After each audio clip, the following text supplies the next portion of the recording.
Ons is besig met 'n reeks uit Rigters uit. En ons het die 10de Augustus het ons ook oor Gideon gepraat uit ons reeks uit wat gegaan het oor die ontmoetings met God. Nou ontmoetings met God is ons jaartema en ons het hom geonderbreek nou vir hierdie Rigtersreeks en ons het ook gepraat oor Gideon. So as jy onthou, die 10de Augustus kan jy gaan terugkyk op YouTube, so jy sien daarso ons het daaroor gepraat. Maar ons het dit uit 'n ander perspektief uit benader. Ons het dit benader vanuit het ek die regte pedigree. Met ander woorde het gegaan oor is my pedigree, met ander woorde ons het dit vergelyk met jou verlede en ons het gesê Gideon se twyfel was juis gewees in sy verlede. Onthou julle die verkonings wat hy gehad het, ek is swak, ek kom uit 'n swak stam uit, ek is die swakste gesin uit Manasse uit, my eie gesin, ek is 'n swakkeling. Hoe kan die Here my roep? En ons het daai ding gehad wat jou verlede by jou kan spook. Jou verlede kan jou basies elimineer of ons laat ons verlede elimineer. Ons gaan wegstap daarvan af vandag en ek sê ons want daar gaan meer as een spreker wees. Ek gaan nou my gasspreker aan jou voorstel. Ons gaan meer as een persoon gaan praat vandag met jou oor Gideon. Nou, net om vir jou die agtergrond weer te gee is net, nadat Deborah en Barak die volk verlos het, was daar 40 jaar van rus. So is 'n tydperk van 40 jaar en toe hulle weer die hartseer storie van Rigters is mos juist dit. En die volk het weer verkeerd gedoen in die oë van die Here en hulle het weer die afgode begin dien. Hulle het weer afgekoel en so aan. En dis so hartseer. En na 40 jaar van rus en goed gaan, het hulle weer afgedwaal en die Here het hulle hierdie keer in die hand van die Midianiete gesit vir 7 jaar lank en ons trek nou daar. 7 jaar nadat die Midianiete hulle oorgeneem het, sê die woord vir ons in Rigters 6 vers 6, hulle het alles verloor, hulle was arm gewees, hulle was moedeloos gewees, en raai wat doen hulle? Toe roep hulle na God. So kom ons leer gou 'n les, ons vat hom gou sommer so in die begin voor ek gaan oorgee. Hoekom moet ons baie keer altyd wag, tot ek arm en moedeloos en planloos is, voor ek God roep? Dis so onnodig. So, met dit in gedagte, Mr. Esteban, die van julle wat hom nie ken nie, Esteban Jansen van Rensburg, hy is ons teologiese jong man, wat saam met ons op pad stap, hy studeer nog, en ons gaan hom tyd tot tyd gee ons om 'n kans om so 'n bietjie te deel, dat hy die ondervinding ook kry, en so aan, so hy het 'n woord wat die Here op sy hart gelê het, en onthou net, dit gaan nie oor die mens wat die woord aflewer nie, dit gaan oor die woord, so kom ons maak ons harte oop, en ons met vrymoedigheid, Esteban, praat soos die Here op jou hart lê, en ek weet, God gaan vir jou deurdra. Daar sê, goeiemôre julle. Dit is niks so mooi van hier af. Ek dink ek haak in by wat oom Marius gesê het, om te sê, as ek julle nou nie gegroet het vanmôre nie, vra ek om verskoning, maar ek het meeste by julle probeer uitkom. En ek sê dit nou halftong in die kies, en so 'n klein grappie, maar as oom Marius vandag bietjie langer vat om die vliegtuig te land, dan is dit my skuld. Alright. Goed, so vir die van julle wat my ken, weet, ek hou van stories, ek hou daarvan om my preekie te begin met 'n storie, en ek het vandag sommer vir julle 2 voorberei.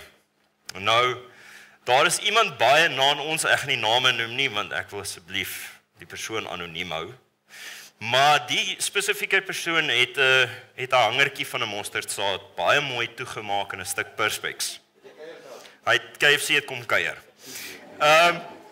En wat vir my so mooi is die persoon kom na my vrou toe, na Marlene toe, en hulle sê, as my geloof reg is met die Here, met waar Jesus wil hê dit moet wees, is my gebed, want ons weet hy kan, maar is my gebed dat die Here hierdie mosterdsaadjie sal laat ontkiem en laat groei. Wow, dit sal mooi wees, né? En ek weet dis moontlik en ek weet dis my gebed is, want die persoon is regtig baie na my, so my gebed is dat as dit in die Here se wil is, dat dit sal gebeur, want dat op sy eie sal 'n baie groot wonderwerk wees. Maar is dit nie maar soos Gideon nie? Vra ons nie ook maar so 'n bietjie vertekens van tyd tot tyd nie? Net om seker te maak ons is waar ons moet wees nie? Die tweede een is baie meer na aan my, want dit het met my gebeur. Soos wat julle weet, Mei 2024 verloor ek my werk, is lekker, en die Here sit my in sy universiteit. Ek is in die Here se leerskool. En ek word geroep en ek deel vanmôre met julle dit waaruit die Here my geroep het. Jesaja 49. Ek sal dit nooit vergeet nie. As die eerste keer wat ek dit raak gelees het was baie jare terug en ek kry dit toe nou sommer weer. En net soos Gideon het ek bietjie twyfel in my geloof. En ek sê vir die Here, gee net vir my asseblief, net om myself te versterk en seker te maak ek kry versekering dat ek die regte ding doen. Gee net vir my 'n teken. Julle en dit gebeur so dat hy vir die volgende 5 dae vir my 5 verskillende boodskappe uit die Bybel uitgee. Nou ek praat van Matteus, ek praat van Lukas, ek praat van Korintiërs, 2 Timoteus en dan so 'n vriendelike waarskuwing uit Jakobus 3 vers 1 of 1 vers 3. En nadat het ek die Here gedank vir die feit dat hy vir my nie net die boodskappe gegee het vir bevestiging nie, maar dat hy eintlik so groot is om dit vir my te doen. Dat hy nie kwaad geword het vir my daarvoor nie. En ek lees graag vir julle wat ek die 5de dag in my joernaal geskryf. Ek sê dankie dat u weer bevestiging gestuur het. Here, ek vra dat u my in u gees sal lei, geen titels of eer in my naam nie, maar alle glorie aan u. Bring my nader aan u sodat ek 'n visserman van mense se siele sal wees vir die koninkryk van God. God doesn't call the qualified, he qualifies the called. Ek het dit al vir julle genoem. Maar so kom ek nou en ek sê, ek soos wat oom Marius gesê het, ek gaan nie weer die hele ontmoetingsreeks vir ons van Gideon preek nie. Ek fokus bietjie op iets anders. En julle sien Gideon se eerste ontmoeting met die engel van die Here en ons weet dis Jesus. Sê ons was in Rigters 6 vers 12 en die engel van die Here het aan hom verskyn en vir hom gesê, die Here is met jou, dapper held. Maar in die ontmoeting kruip, en ek dink oom Marius het dit so mooi gesê, is twyfel. Die woord twyfel kruip in. En dis net soos van die tuin van Eden al die pad regdeur en ek dink ons trek dit regdeur tot vandag toe. Die oomblik wat jy iets by die Here kry, klim die twyfel in. Doen ek die regte ding? Here, maar is ek besig met die regte ding? En as jy gaan kyk in Engels, die woord twyfel is doubt. En hy word baie mooi opgesom as a feeling of uncertainty or lack of conviction. Is dit nie maar wat twyfel mooi opgesom is nie? By lack of conviction.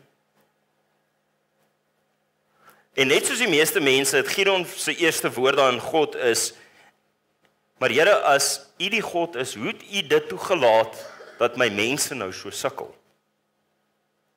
Ons doen dieselfde, tot vandag toe. Vra daai vraag af. Toe draai die Here na hom toe en sê, gaan in hierdie krag van jou en verlos Israel uit die hand van die Midianiete. Is dit nie ek wat jou gestuur het nie? Ek wil graag fokus op die toetse en tekens en natuurlik soos die meeste mense verskonings wat ons maak as die Here vir ons iets gee om te doen. Nou die eerste enetjie is regtig, hy sê ek is die swakste van die swakste. Dit was sy verskoning gewees. En die Here vra vir hom in vers 16, hy sê, ek sal met jou wees. En hier vra Gideon vir 'n teken sonder om te vra vir 'n teken. Hy sê, ek is so bietjie swak in my geloof, ek het hulp nodig. Ek is die swakste. Ek is nie die beste nie. Julle sien, maar die feit van die saak is ook, Gideon kom uit 'n huis uit, waar sy pa besig was met afgoderry. So, daar's klaar confusion. Daar's klaar doubt. Julle, vers 18, sê Gideon nou vir Jesus, hy sê, verwyder u tog nie hier vandaan, voordat ek nie by u kom, en my gawe uitbring, en voor u neersit nie. Die ESV, die Engelse weergawe, sê, please do not depart from me until I bring you out my present and set it before you. Dit is so mooi, daai woord, daai present. Julle, ek het met die voorbereiding van hierdie boodskap, het ek gedink, ja, Gideon, jy kom met al jou stories. Julle, toe ek klaar maak met hierdie boodskap, toe kom ek agter, maar ek is Gideon. Ek kan relate, ek maak dieselfde foute, maar dit raak mooier. Hoe verder ek aangaan, hoe mooier raak hierdie. Julle, hy gaan berei sy bokkie, paar ongesuurde koeke en sous, wat hy toe nou alles saam bymekaar, hy pak dit netjies in sy mandjie, so vat hy dit na die Here toe. En die engel van die Here sê, pak dit uit op hierdie klip, pak dit uit op hierdie rots, soos jy kan sien die prentjie wat ek gekies het om te gebruik, pak dit mooi uit, gooi die sousies bo oor. En wat volgende gebeur, slaan my gister tussen die oë.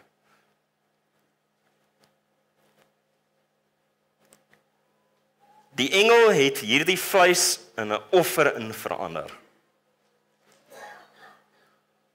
Dit wat jy het, verander hy in 'n offer in. Hy het dit nie nodig gehad fisies nie, maar hy het jou gewys dat die God wie ons aanbid, het daai offergawe. Hy het hom net so toe hom met die staf aanraak, daarso het hy dit op in 'n offergawe verander en net so verdwyn die engel van die Here. En Gideon weet, ek het met die regte God te doen. I know I've got to do with the right one. Sy goedheid en guns is in daai toets van onsekerheid vir hom bewys dat God nog steeds verheerlik sal word. Gideon het daar 'n altaar gebou en as jy die Bybel gaan lees, sê hy daai altaar staan tot vandag toe.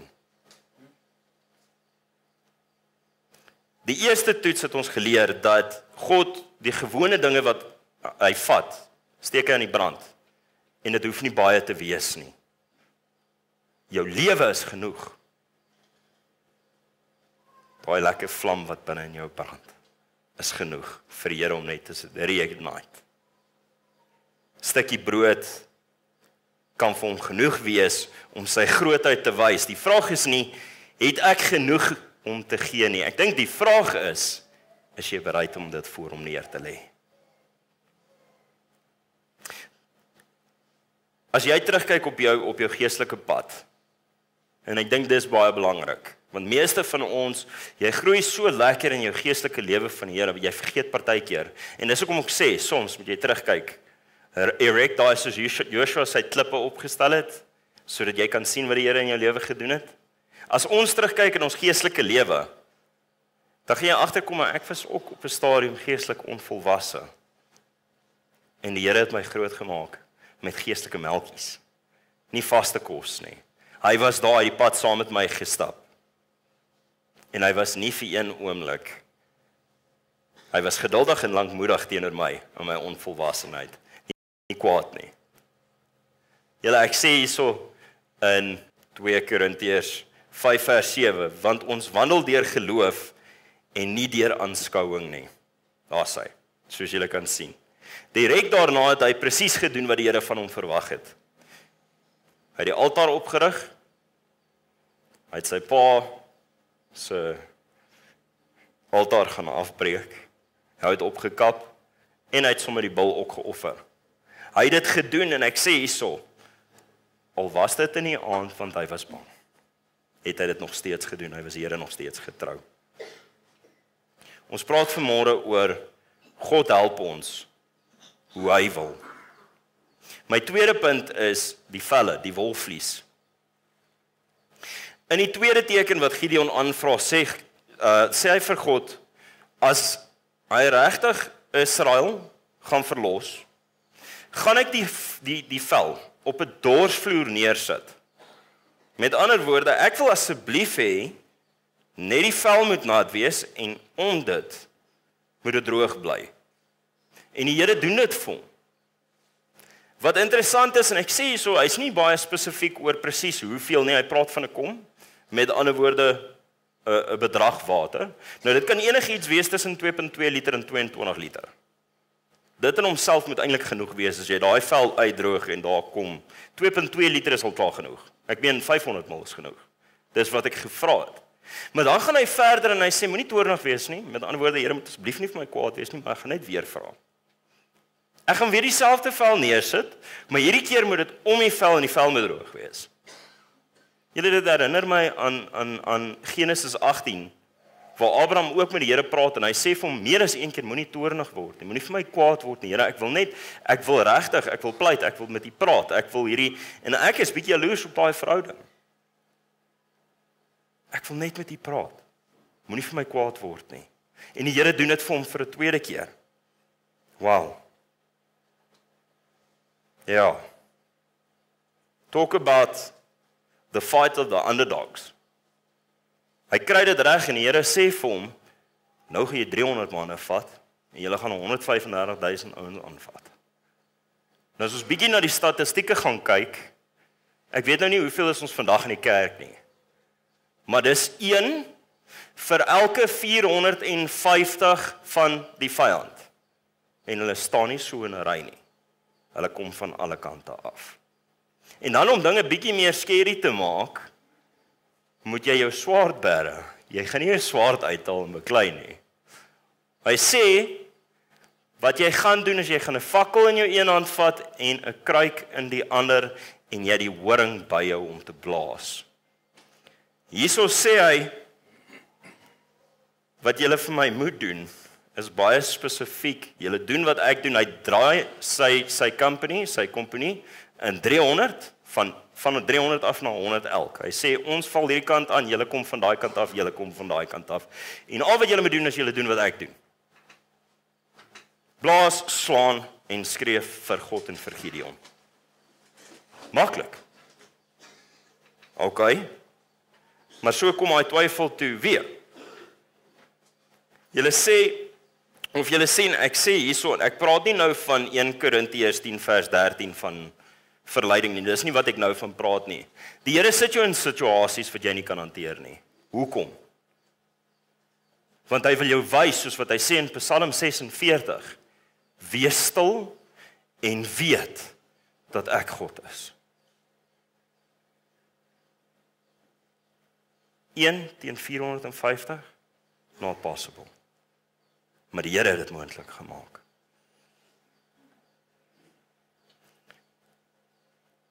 Ek dink en dis die grootste ding hierso is om te onthou, Gideon het nie net hier vir bevestiging met die dou op die vlies nie.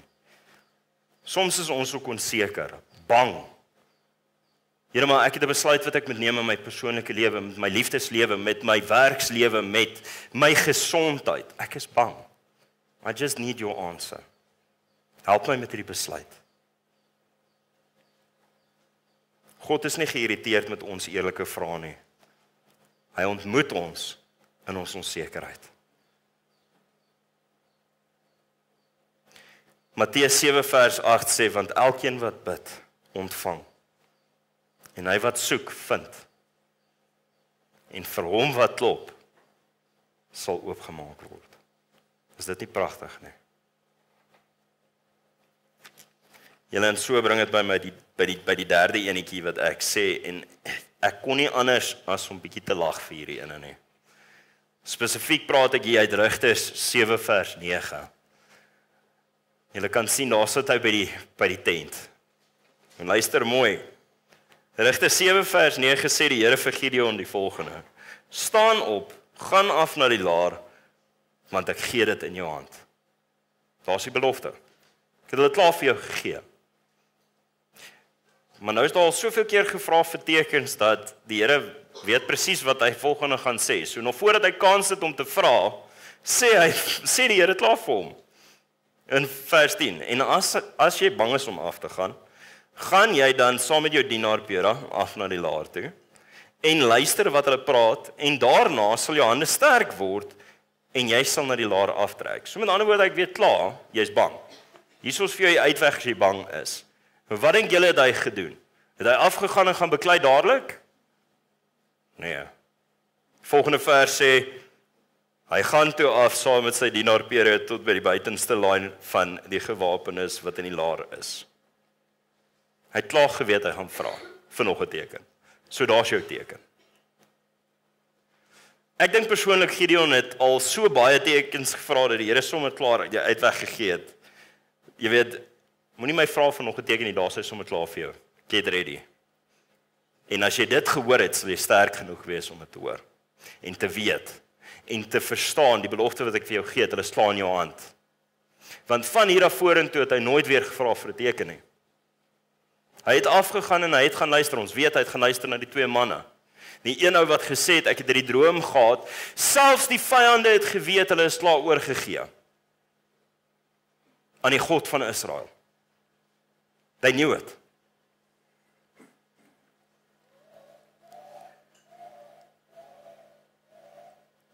kyk en maak, hy sê, kyk en maak soos ek doen. En as ek die buitenste lyn van die laar kom, dan moet julle maak net soos ek maak. Hulle moet op die ramshorings blaas en moet sê vir die Here en vir Gideon, soos wat ek vroeër gesê het.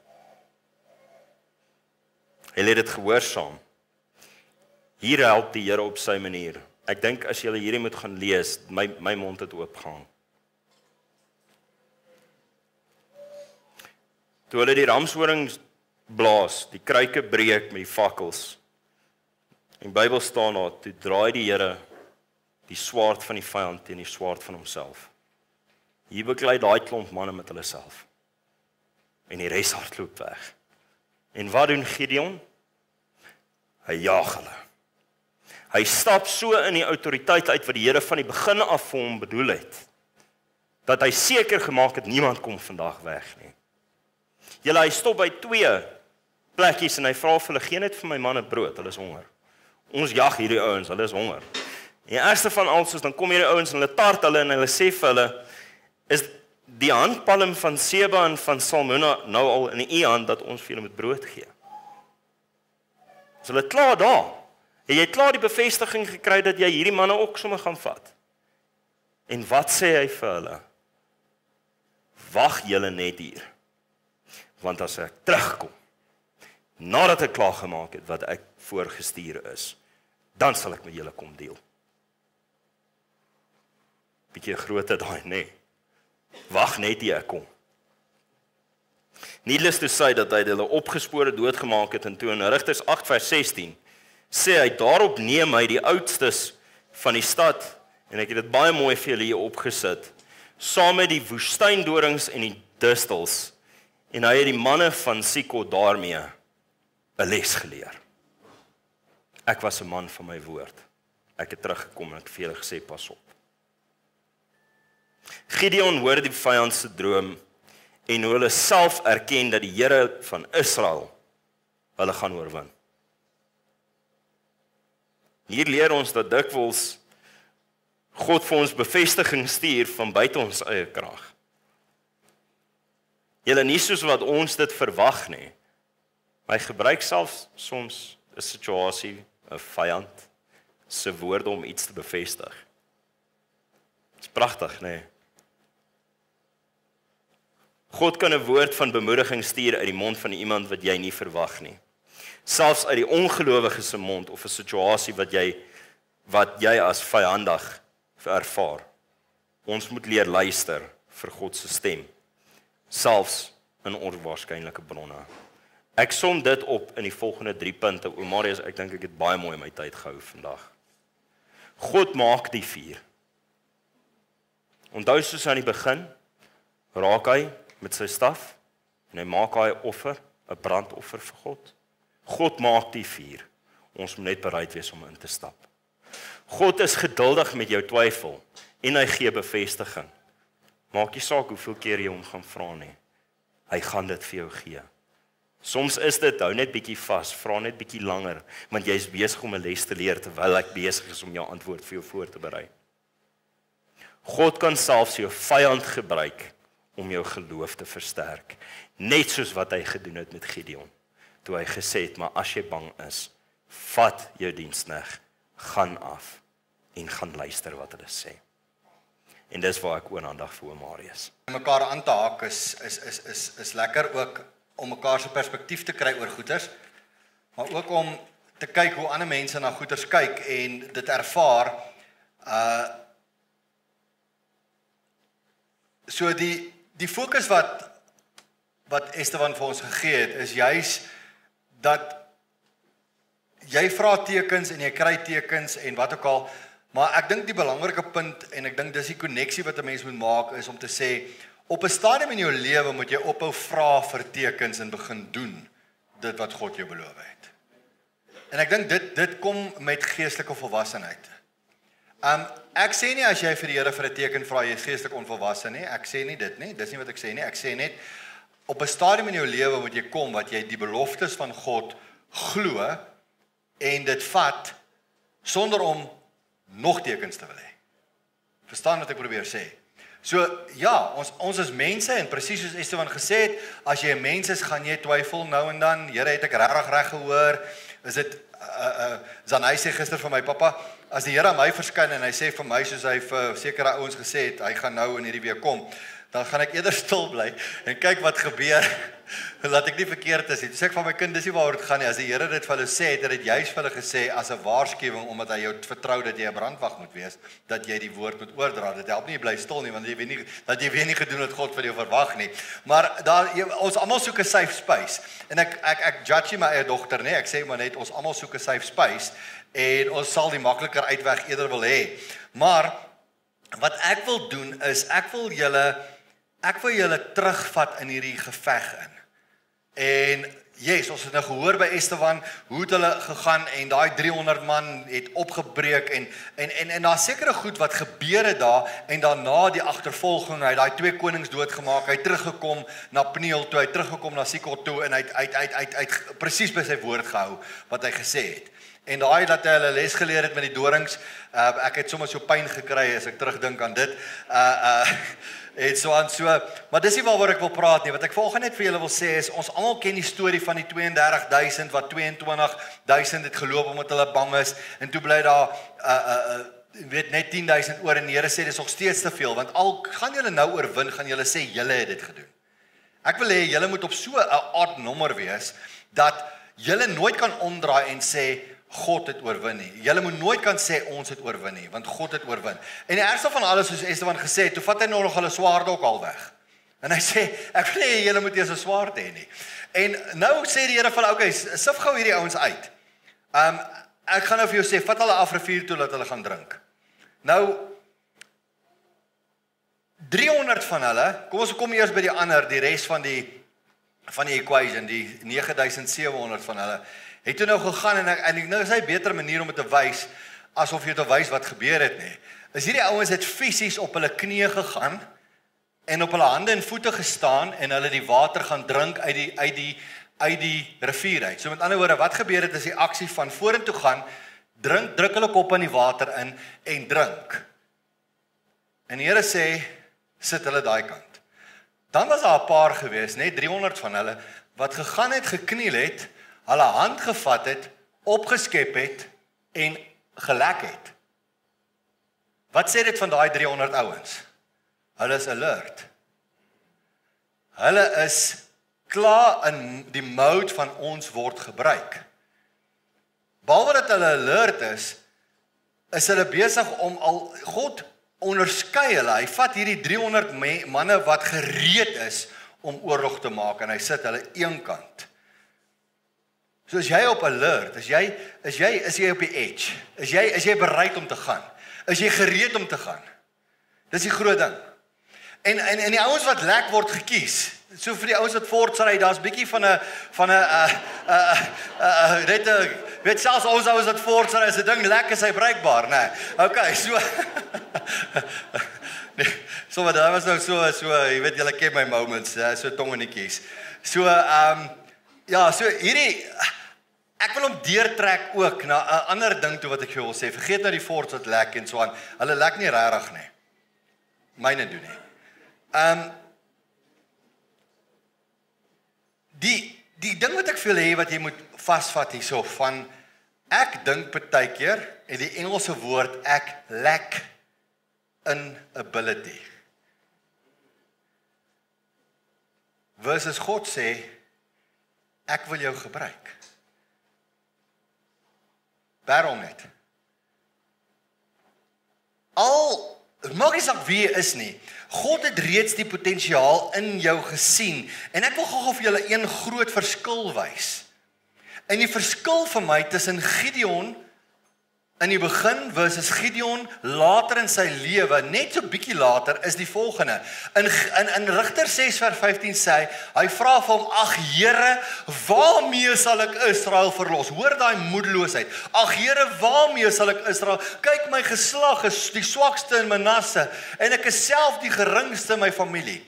Check die verskil. Waar het die verskil gekom? Die verskil het gekom juis daarin. In Rigter 6:34 het daar change gekom. En wat was die change geweest? En die gees van die Here het Gideon vervul en hy het op die ramshoring geblaas. Sien julle die verskil? Toe God die eerste verbond in werking gestel het en die eerste offers, wat het God gedoen?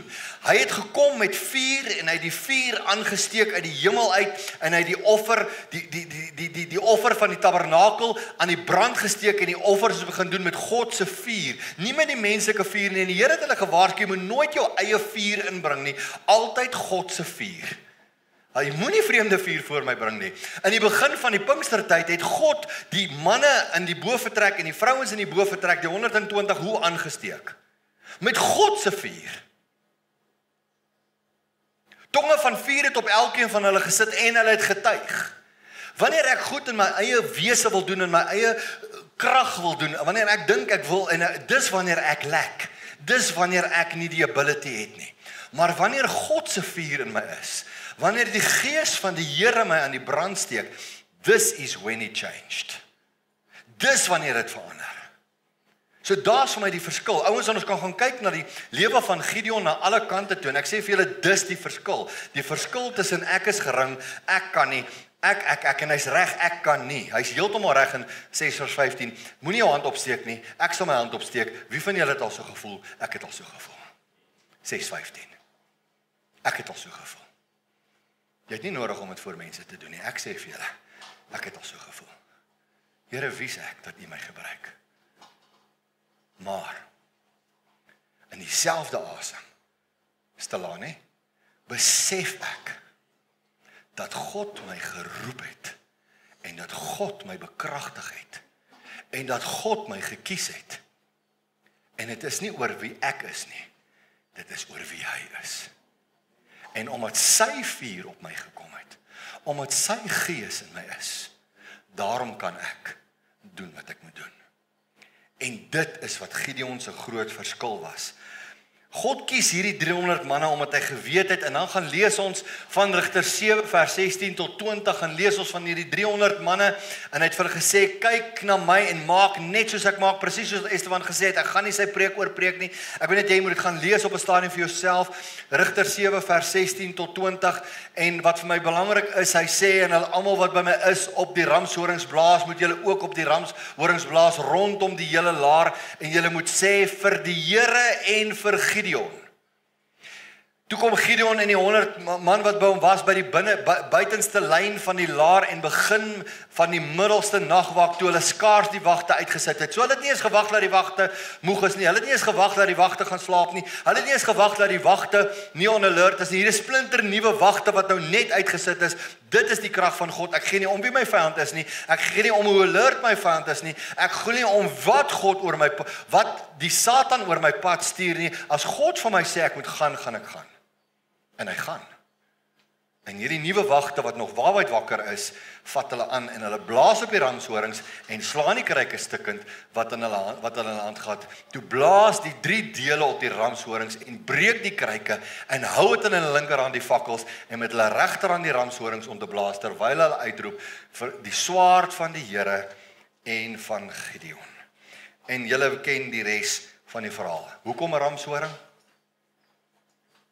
Hoekom 'n kruik? Hoekom 'n fakkel?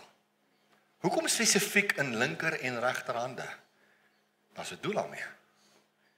God sê nie goed net om dit te sê nie. God het 'n plan. As die Here sê ek sal hy. As hy sê ek het hy. As hy sê vat die ramshoring in jou regterhand, dan het hy 'n doel daarmee hoekom dit in jou regterhand moet wees en nie in jou linkerhand nie. Dit gaan oor gehoorsaamheid. Dit gaan oor om op te let na God se detail. Want jy sien die ramshoring roep die volk bymekaar. Dit proklameer oorwinning. Die ramshoring is geblaas om oorwinning aan te kondig, om God, hoor gou hierso, om God se teenwoordigheid aan te kondig is 'n ramshoring geblaas. Wat doen Gideon met sy regterhand en hulle blaas op hulle ramshorings? God se reddende regterhand wat jou red, proklameer jy hom oor jou situasie. Jy roep hom in hierdie situasie in en jy sê, Here, op u hand, u reddende regterhand, vat ek die ramshoring en ek roep God op my omstandighede. Ek roep God in op die oorwinning. Ek blaas God se horing, want God gee oorwinning. En ek hou my regterhand vas, want dit simboliseer my sterk hand. Wat gaan ek gewoonlik aan my regterhand vasgehou het? My swaard. Daar's nie plek vir 'n swaard nie, want dit is nie God se doel dat ek moet veg nie. Hy het geveg. Hy het oorwin. Ek roep hom na die fight toe. Julle toe ek 'n klein laaitjie was, ek was dan net 6 gewees, toe was my oudste boetie Kobus matriek gewees. En hy was een van die groot manne gewees in matriek. Inteendeel, hy het vir die eerste span gespeel. Hy was die stervleuel van die skool. Almal het geweet wie Kobus van Jaarsveld. Niemand het geweet wie Marius van Jaarsveld nie. Hier kom hierdie klein verskome Afrikaans snotkop, kort laaitjie en ek was letterlik omtrent so hoog in standaard 6. In matriek was ek omtrent so hoog. Letterlik. En ek kom maar in en die eerste dag toe iemand my tune, toe sê ek vir hulle, ken jy my broer? Weet jy wie's my broer? My broer is Kobus. Hy sal vir jou, hy sal vir jou. Met byvoeglike naamwoorde het ek beskryf wat my broer met hulle sal doen. Needless to say, die middag by die fietsloods, toe my arme broer in matriek by die fietsloods aangeloop kom, om sy fiets te kom haal, om net huis toe te ry voor rugby-oefening, toe staan daar 3 ander matriekseuns om hom en staan in 9 en almal wil hom klop. En hy verstaan nie hoekom nie.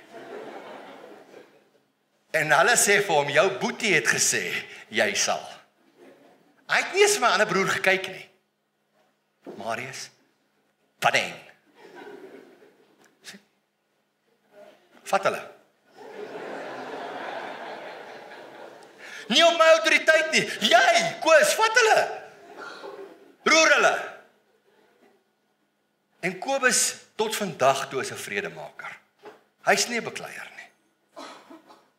Maar in die autoriteit van hom het ek hom na die fight toe geroep. Because I couldn't do it. Ek kan nie na matrieksie inslaan nie. Ek het gemaak soos 'n skramskakel as ek kan, né? Jy kry net so windie soos 'n skramskakel op 'n rugbyveld nie. Ekskuus vir die ouens wat skramskakel speel. Die nommer 9's, hulle is net so lank, maar hulle vat die slotte aan. Hulle ruk vir RG Snyman rond en as hy net so hoog, RG Snyman sal vir hom sê. Maar weet jy wat? Ek het dit nie my autoriteit gedoen nie en dis die beste illustrasie wat ek jou kan gee. Ek roep God na die fight toe met sy autoriteit. Deur God se hand vas te hou. My hand in sy hand te sit en my regterhand sy ramshoring te blaas. En ek roep God na die fight toe. Ek roep God tot die stryd. Hy sê hy sal my red met sy reddende regterhand, Jesaja 41 vers 10. Die volgende ding wat hierdie manne gehad het, was 'n fakkel gewees. En die fakkel wat hulle in hulle hande gehad het, is die lig van God. Dit is om God se lig na 'n situasie toe te roep. Dit is God se lig wat my heerlikheid gee. Dit is God se lig wat my pad verlig. Dis God se lig wat my 'n ander perspektief gee op my omstandighede. As ek nie God se lig het nie, lyk dit vir my donker. Lyk dit vir my of ek gaan verloor. Lyk dit vir my en dit is nie baie moeilik om Psalm 119 105 hier in te trek om te sê dat u woord is 'n lig vir my voet en 'n lamp vir my pad nie. Ek roep ook Johannes 1 vers 5 in hierdie situasie in waar ek sê dat die lig is sterker as die duisternis. En Johannes 1:5 sê, die lig sal die duisternis oorwin. En dis waarop ek vashou.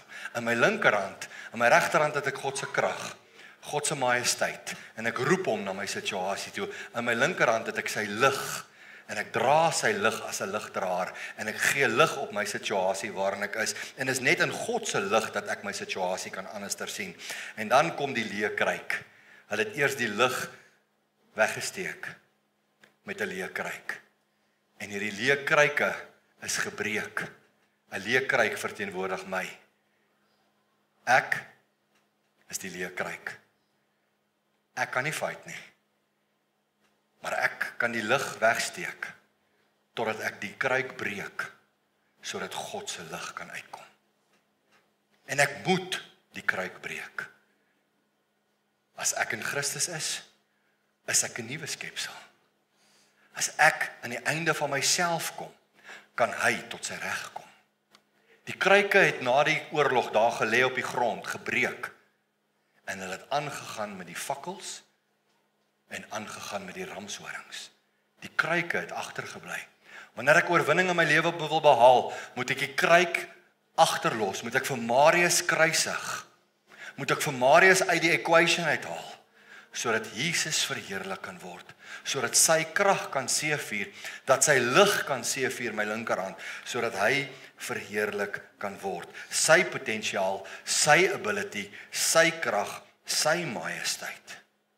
En daarom sê ons vandag vir jou, God gebruik jou hoe hy wil, sonder 'n swaard.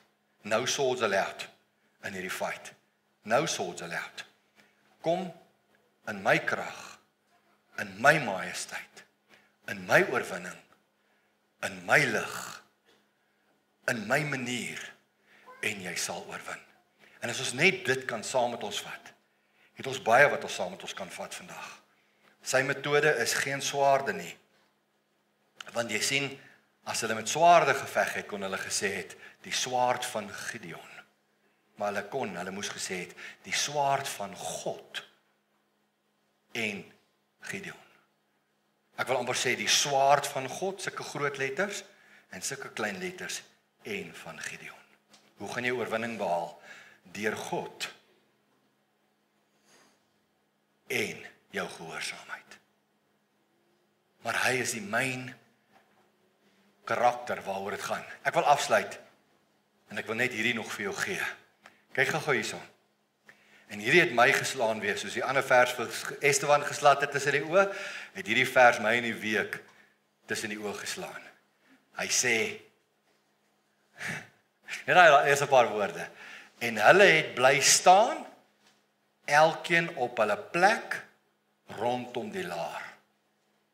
Daarop hardloop die hele laar, en skree en vlug. Die Here wil jou roep jou nie eers na die fight toe nie. Hy sê, as ek by jou is, kan jy staan. Jou vyande se mekaar uitsorteer. Imagine nou, jy kom vir die fight, in plaas om te fight, gaan staan jy doodstil in sy teenwoordigheid. En jy blaas die ramshoring, jy breek die kruik, jy openbaar God se lig in 'n situasie.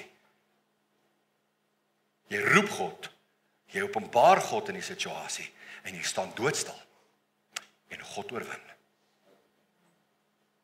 Dis waaroor dit gaan. Marius, as jy 'n tree vorentoe gaan gee, en jy gaan my probeer help, gaan jy hierdie situasie opvoeter. Bly staan, bly stil, en doen wat ek vir jou sê. En ek sal oorwin. Is dit nie Jakobus 4 vers 7 in die Ou Testament nie? Weerstaan die duiwel en hy sal van jou wegvlug. Jy hoef niks te doen nie. Al wat jy moet doen is weerstaan. Resist. Staan vas. Moeilik, maar dis wat belangrik is. Mag die Here vir jou seën, mag die Here vir julle bless. Ons het vandag met jou gepraat oor God help hoe hy wil. Kom ons sê vir hom, Here, maar dan trust ons u om te help hoe u wil. Wanneer u wil. En as dit is deur 300 in plaas van 32,000, laat u wil geskied. As dit nie hierdie week is nie en is volgende week, laat u wil geskied. As dit is hoe u wil op u metode, laat u wil geskied. Ek gee oor. En hy's groter as jou situasie. Hy's baie groter as jou situasie. Trust hom.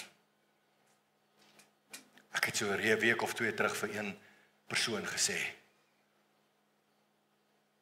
In hierdie situasie glo ek dat God wil jou wys hoe lief is hy vir jou. God wil jou wys Hy is in beheer. God wil jou wys hoe magtig en hoe kragtig is hy. Al wat jy moet doen is, vat sy ramshoring in jou regterhand, vat sy lig in jou linkerhand, en trust hom. He will come through for you. Amen. Mag die Here vir jou seën. Here Jesus, ons kom na U toe vandag, omdat ons besef ons almal is mense, en ons almal het tekorte. Ek is die eerste oor dit erken. Ek het dit vir U die week 'n paar keer gesê, ek het vir U vanoggend vroeg, toe my oë oopgaan het, ek het vir U gesê. Ek sien uit na vandag, Here, maar ek's bang. Dankie dat U vir ons deurgedra het, dankie dat U vir Esteban gebruik het op 'n kragtige manier vanoggend. Ek dank U vir sy talent. Dankie dat U vir hom nog groot en wonderlike dinge in sy lewe gaan doen. Ek wil bid, Vader, dat U ons ook sal seën, ons sal bless as ons U uitbeweeg, dat ons nie die woord sal vergeet wat Esteban vir ons gebring het nie, dat ons nie die woord sal vergeet wat U vir ons vandag gegee het nie. Gaan met ons in hierdie dag, in Jesus se wonderlike naam. Die genade van ons Here Jesus Christus, die liefde van God ons Vader en die gemeenskap van die Heilige Gees, sy inwoning, sy teenwoordigheid. Amen.